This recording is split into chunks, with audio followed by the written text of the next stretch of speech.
The books in this line comprise an unrivaled collection of copyrighted novels by authors who have won fame wherever the English language is spoken. Foremost among these is Mrs. Georgie Sheldon, whose works are contained in this line exclusively. Every book in the New Eagle series is of generous length, of attractive appearance, and of undoubted merit. No better literature can be had at any price. Beware of imitations of the S&S. Novels, which are so cheap because their publishers were put to no expense in the matter of purchasing manuscripts and making plates.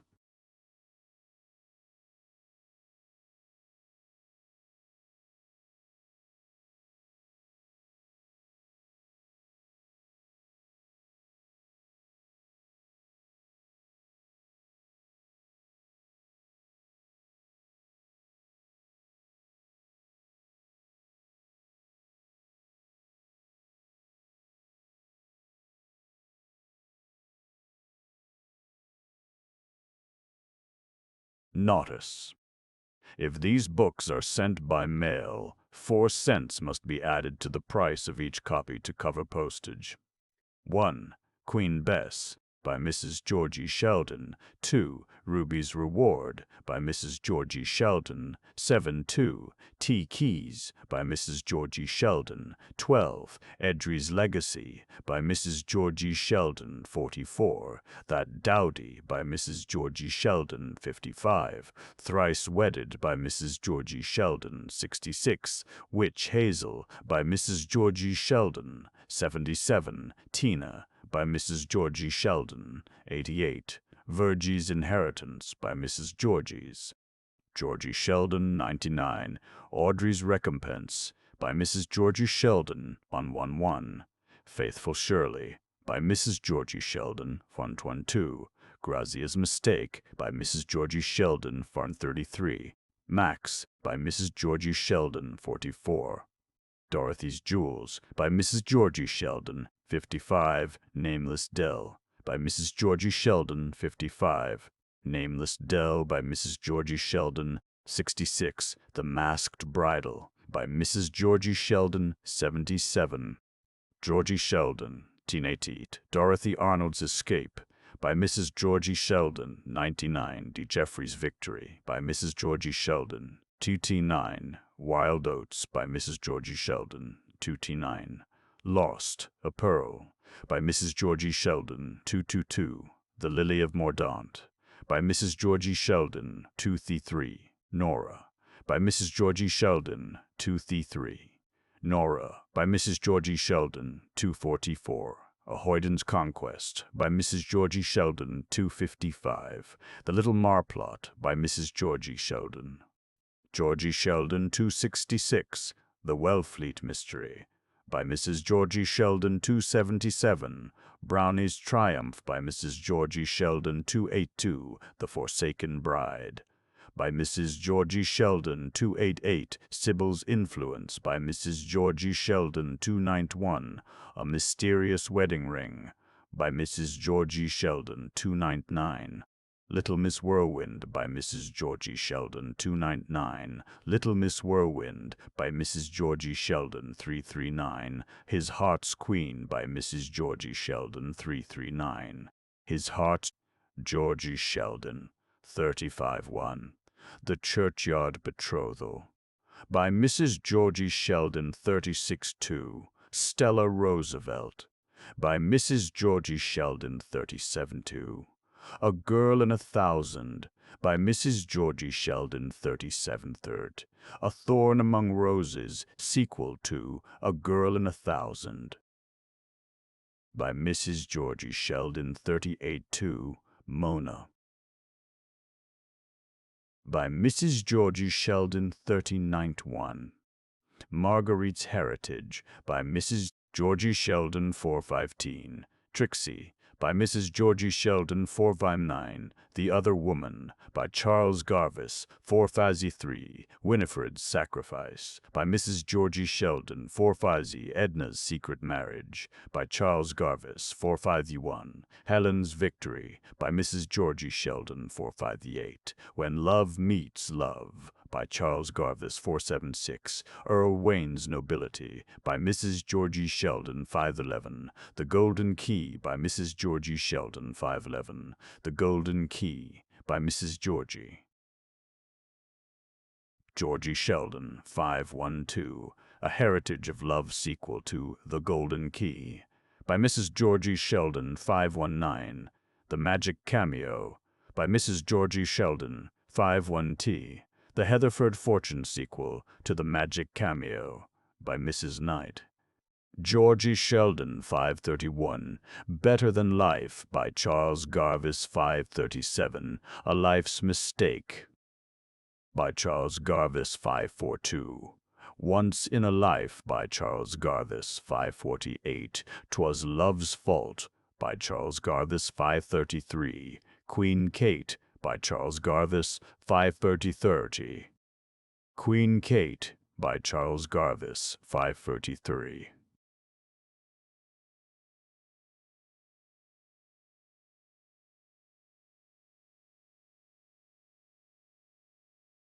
Georgie Sheldon 555. Put to the Test by Ida Reed. Allen 556. With Love's Aid by Winona Gilman 557. In Cupid's Chains by Charles Garvis 558. A Plunge into the Unknown by Richard Marsh 559. The Love That Was Cursed by Geraldine Fleming 560. The Thorns of Regret by Mrs. Alex McVeigh Miller 561. The Outcast of the Family by Charles Garvis 562. A Forced Promise by Ida Reed. Allen 563. The Old Homestead by Denman Thompson 563. Love's First Kiss by Emma Garrison Jones 565. Just a Girl by Charles Garvis 566. In Love's Springtime by Laura Jean Libby 5067. Trixie's Honor by Geraldine Fleming 5068. Hearts and Dollars by Ida Reed. Allen 5069. By Devious Ways by Charles Garvis 5070. Her Heart's Alex. McVeigh Miller 571. Two Wild Girls by Mrs. Charlotte. May Kingsley 572. Amid Scarlet Roses by Emma Garrison. Jones 573. Heart for Heart by Charles Garvis 574. The Fugitive Bride by Mary E. Bryan 575. A Bluegrass Heroine by Ida Reed. Allen 576. The Yellow Face by Fred M. By White 577. The Story of a Passion by Charles Garvis 578. A Lovely Impostor by Mrs. Alex McVeigh Miller 579. The Curse of Beauty by Geraldine Fleming 50T. The Great Awakening by E. Awakening. Phillips Oppenheim 581. A Modern Juliet by Charles Garvis 582. Virgie Talcott's Mission by Lucy M. Russell 530. His Greatest Sacrifice or Manch by Mary E. Bryan 504. Mabel's Fate by Mrs. Alex McVeigh Miller 585. The Ape and the Diamond by Richard Marsh 586. Nell of Shorn Mills by Charles Garvis 587. Catherine's Two Suitors by Geraldine Fleming 588. The Crime of Love by Barbara Howard 589. His Father's Crime by E89. His Father's Crime.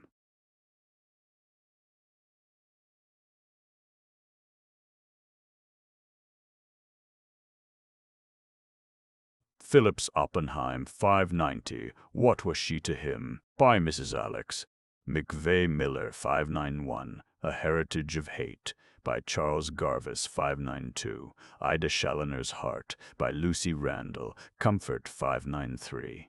Love Will Find the Way by Winona Gilman 593. A Case of Identity.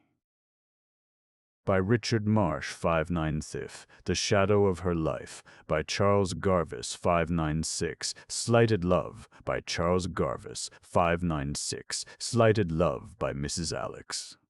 McVey Miller, 597. Her Fatal Gift, by Geraldine Fleming, 598. His Wife's Friend, by Mary E.C. Bryan, 599. At Love's Cost, by Charles Garvice, 600. St. Elmo, by Augusta J. Heavens, 601. The Fate of the Plotter, by Louis Tracy, 602. Married in Error, by Mrs. Alex. McVey Miller, 603. Love and Jealousy, by Lucy Randall, Comfort, 604. Only a Working Girl, by Geraldine Fleming, 605. Love, the Tyrant, by Charles Garvice, 606. Mabel's Sacrifice, by Charlotte M.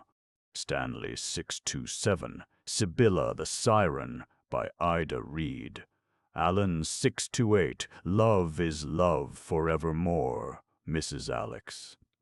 McVey Miller, 609. To John Eliot's Flirtation, by Lucy May Russell. Six Turn Tin to With All Her Heart, by Charles Garvice, 607. Turn Gen Turn 10. Is Love Worth While, by Geraldine Fleming. 612. Her Husband's Other Wife, by Emma Garrison Jones. 613. Philip Bennian's Death, by Richard Marsh. 614. Little Phyllis's Lover, by Mrs. Alex.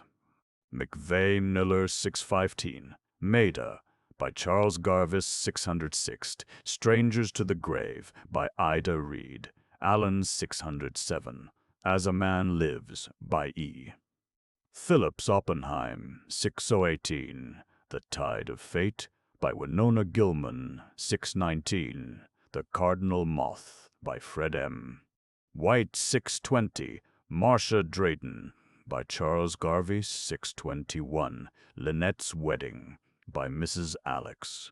McVey Miller, 622. His Madcap Sweetheart, by Emma Garrison Jones, 623. Love at the Loom, by Geraldine Fleming, 624. A Bachelor Girl, by Lucy May Russell, 625.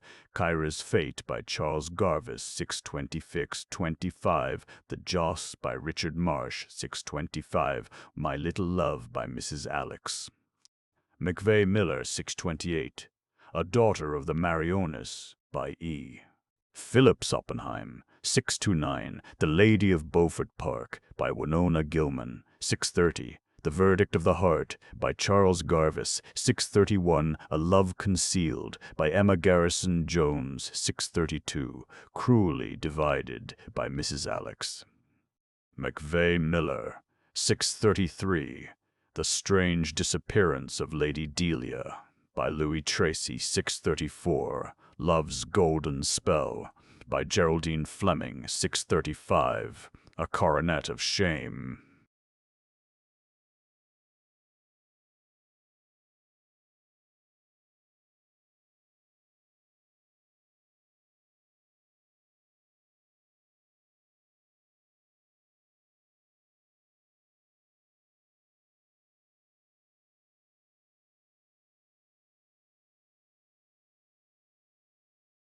Bryan, 637.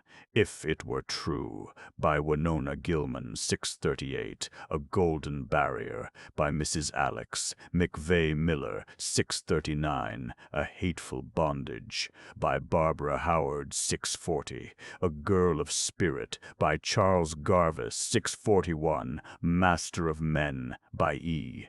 Phillips Oppenheim, 642. A Fair Enchantress, by Ida Reed. Allen, 643. The Power of Love, by Geraldine Fleming, 644. No Time for Penitence, by Winona Gilman, 645. A Jest of Fate, by Charles Garvice, 646. Her Sister's Secret, by Mrs. Alex. McVey Miller, 647. Bitterly Atoned, by Mrs. E. Burke Collins, 648. Gertrude Eliot's Crucible, by Mrs. Georgie Sheldon, 649. The Corner House, by Fred M. Quite, 650.